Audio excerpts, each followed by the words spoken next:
అస్సలాము అలైకుం వరహ్మతుల్లాహి వబరకాతు. సోదరులారా, సోదరిమణులారా, ఇస్లాం మనకు ఇతరులకు సహాయపడమని, ఆపదల్లో ఉన్న వారిని ఆదుకోమని బోధిస్తుంది. రసూలుల్లాహ్ సల్లల్లాహు అలైహి వసల్లం వారు ఇలా తెలిపారు, మీలో ఎవరైనా తన సోదరునికి సహాయం చేస్తున్నంతసేపు అల్లాహ్ సుబ్హానహు వ తఆలా మీకు సహాయపడుతూ ఉంటాడు. అదేవిధంగా ఎవరైనా తన సోదరుని ఇహలోకపు బాధను తొలగిస్తే అల్లాహ్ సుబ్హానహు వ తఆలా అతనికి పరలోకంలో ఉన్న బాధను తొలగిస్తాడు. ఈ కారణం వల్లనే ముస్లింలు ప్రతి వ్యక్తికి సహాయపడే పనిలో ముందుంటారు. సోదరులారా, మనము మొన్న చూసాము, కుంభమేళాలో చాలామంది హిందూ సోదరులు చనిపోయారు. మరి ఇది ఎంతో విషాదకరమైన విషయము. అల్లాహ్ వారి కుటుంబాలకు ధైర్యాన్ని చేకూర్చుగాక. ఈ చనిపోవడం అనేది ఎంతో బాధాకరమైన విషయము, మరియు అందరూ కూడా ఇందుకు చింతిస్తున్నారు.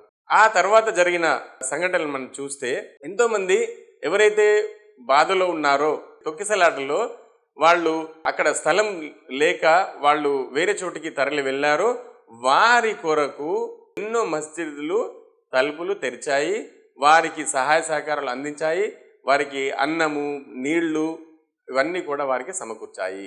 ఇది చేసిన వాళ్ళందరూ కూడా ముస్లింలే. సోదరులారా, ముస్లింలు ఇటువంటి పనుల్లో ఎప్పుడు కూడా ఎల్లప్పుడూ కూడా ముందు ఉంటారు. వాడు ఎప్పుడు కూడా వెనుకంజ వేయరు. ఎవరైనా ఆపదల్లో ఉంటే వారిని చూసి నవ్వుకోరు సోదరులారా. అయితే ఈ విషయం మనం ఇక్కడ గమనించినట్లయితే వారు అల్లాహ్ సంతృప్తి కొరకు మరియు అల్లాహ్ ప్రసన్నత కొరకు మాత్రమే ఈ పని చేస్తారు.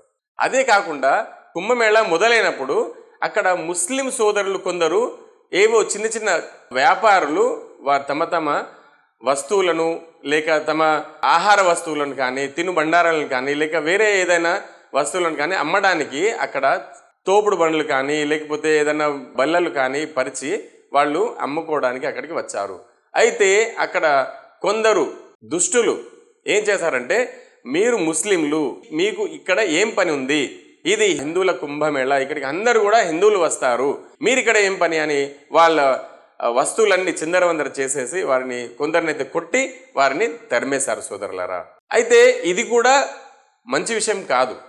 కానీ ముస్లింల విషయంలో ఇది వారికి ఒక అనుగ్రహంలా అయ్యింది.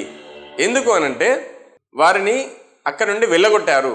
అయినా కానీ ముస్లింలు ఇవన్నీ కూడా మనసులో పెట్టుకోకుండా ఈ బాధలో ఉన్న వారికి మస్జిదులలో ఆశ్రయమిచ్చి వారికి అన్నము, పానీయాలు, నీరు అవన్నీ కూడా సమకూర్చారు. సోదరులారా చూడండి, అయితే అవన్నీ మనసులో పెట్టుకోకుండా, అంటే ముస్లింలతో వారు ఏదైతే కొందరు దుష్టులు ఏదైతే ప్రవర్తించారో అవన్నీ కూడా మనసులో పెట్టుకోకుండా వీరు బాధలో ఉన్నారు, వీరిని ఆదుకోవాలనే తపనతో వారిని ఆదుకున్నారు. మస్జిదులలో, మద్రసాలలో, కొందరు తమ ఇళ్లల్లో కూడా వారికి ఆశ్రయం ఇచ్చారు.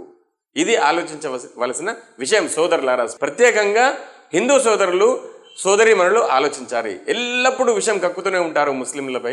అటువంటి వారు కళ్ళు తెరుచుకోవాలి. కనీసం వారి కొరకు మంచి మాటలు చెప్పకపోయినా చెడు ప్రచారం, విష ప్రచారం మాత్రం చేయకూడదు సోదరులారా.